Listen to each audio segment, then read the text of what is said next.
Joining us now, NBC News senior business correspondent Christine Romans, professor of economics and public policy at the University of Michigan, Justin Wolfers, former director of the Consumer Financial Protection Bureau, Rohit Chopra, and staff writer for The Atlantic, David Graham. Christine, we were touching on this. We nibbled a bit at this a little bit earlier. The independence of the Fed, the independence of our central bank, the way that we have done things since Martin got in there and frustrated Truman and then Lyndon Johnson after that by making it independent, that has made the world rely on us. It has allowed the world to rely on us.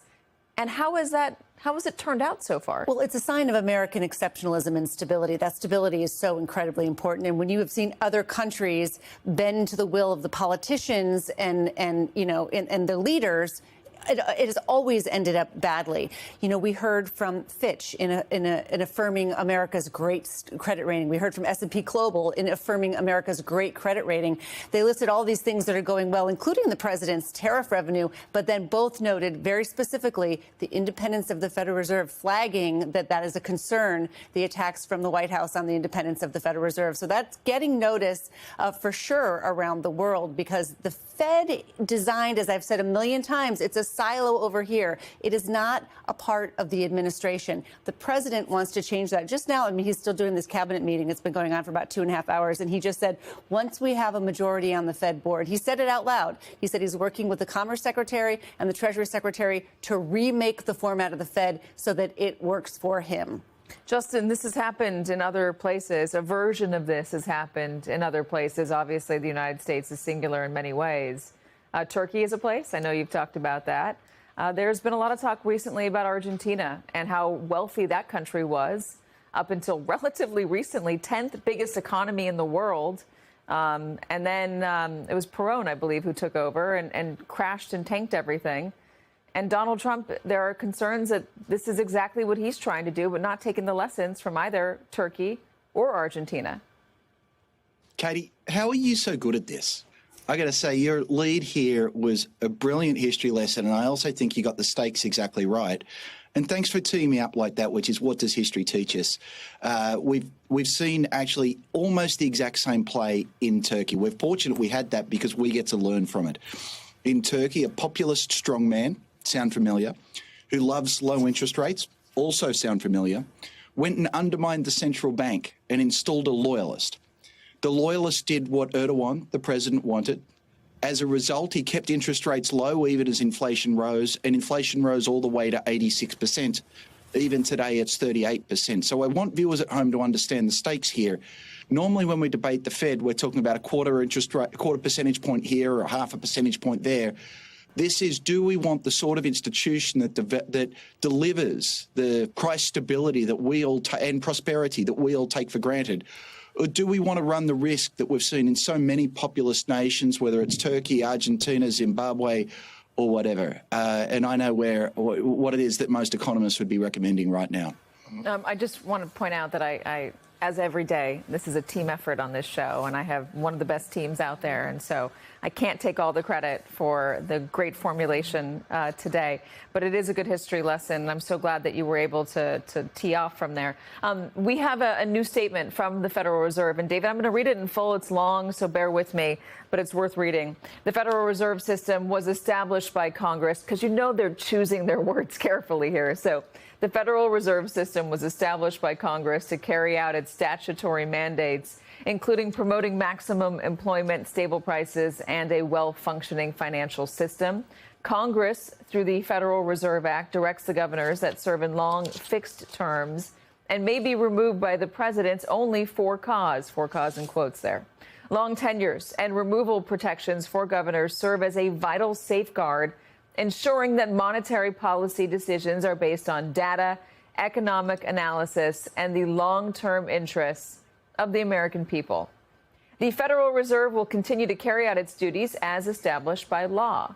Lisa Cook has indicated through her personal attorney that she will promptly challenge this action in court and seek a judicial decision that would confirm her ability to continue to fulfill her responsibilities as a Senate-confirmed member of the Board of Governors of the Federal Reserve System. As always, the Federal Reserve will abide by any court decision. The Federal Reserve reaffirms its commitment to transparency, accountability, and independence in the service of American families, communities, and businesses. David, the statement mentions Congress twice at least. It mentions the law. It mentions long-term fixed terms for cause, that a court decision is something that they'll abide by. It doesn't say that the president can just do whatever he wants with the Fed. That's right. I mean, the system has been set up because presidents have very understandable reasons why they would want short-term choices by the Fed. It's understandable why a president might want short-term interest rates, even if that's not in the best long-term interest of the country. And that's why Congress set it up in this way, to insulate it from interference. Of course, Congress set up a lot of parts of the federal government that way, parts of the civil service, independent regulatory agencies.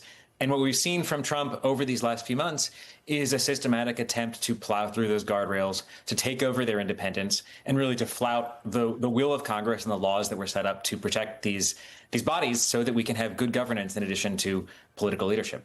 So there were norms and practices, and then there's also just straight up independence. Rohit, I mentioned that because you were fired at the CFPB by President Trump, and that is, while you would argue with the firing, I'm sure that's different than what he's doing right now with the Fed.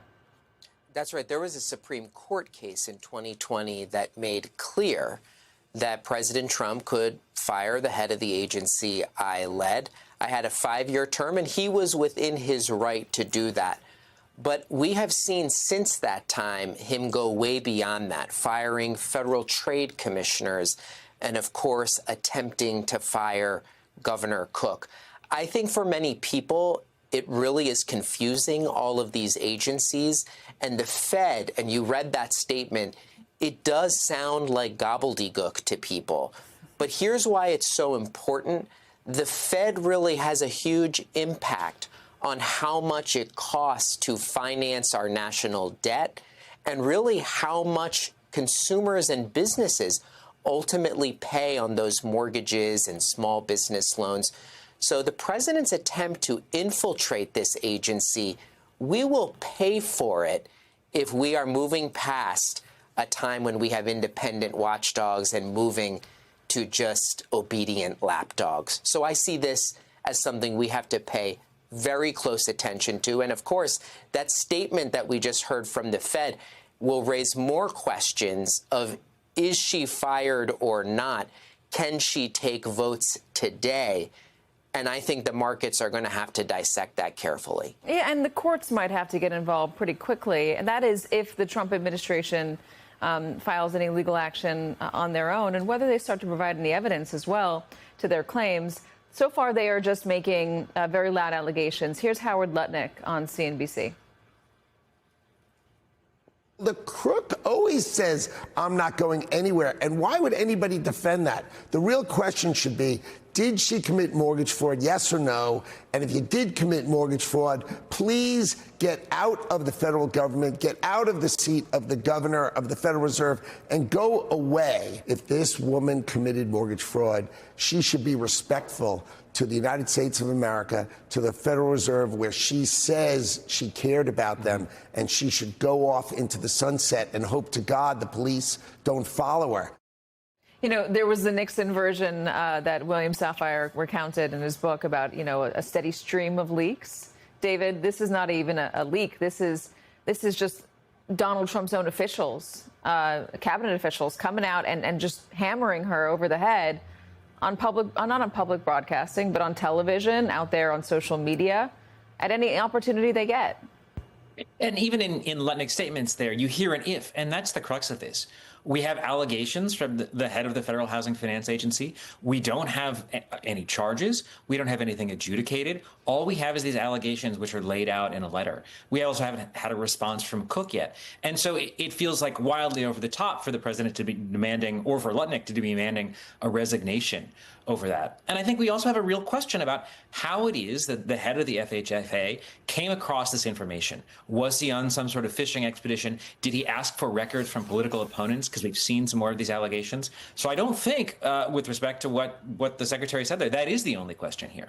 Well, let's tease that out for a second. Letitia James is also somebody in their sights, also Adam Schiff, and both of the allegations against them, just like with Lisa Cook, were surfaced by Bill Pulte, the guy at the agency that you just mentioned. Let me play a little bit of him on CNBC. We will look at any allegation of mortgage fraud, and we do not care whether you're a Republican, a Democrat. We do not care whether you're wealthy. We don't care whether you're a prosecutor. We don't care whether you're a Fed governor. If you commit mortgage fraud and you present an existential threat to the Federal Home Loan Banks, Fannie or Freddie, we are going to prosecute it, period. So he's the head of the Federal Housing Finance Agency, as you said. Can he just, in that capacity, can he just type in somebody's name into a database, David, and just take a look at their paperwork and say, I don't really like the way this looks? It's a little unclear how he acquired it, so I don't know. But it's certainly not the way that prior heads of the FHFA have operated. It doesn't seem like an appropriate use of government resources. And it's remarkable for somebody who had no experience in housing finance to be appointed to this job, and then to be using it, it appears, largely as a political cudgel, not as a tool of financing Americans' dreams of home ownership.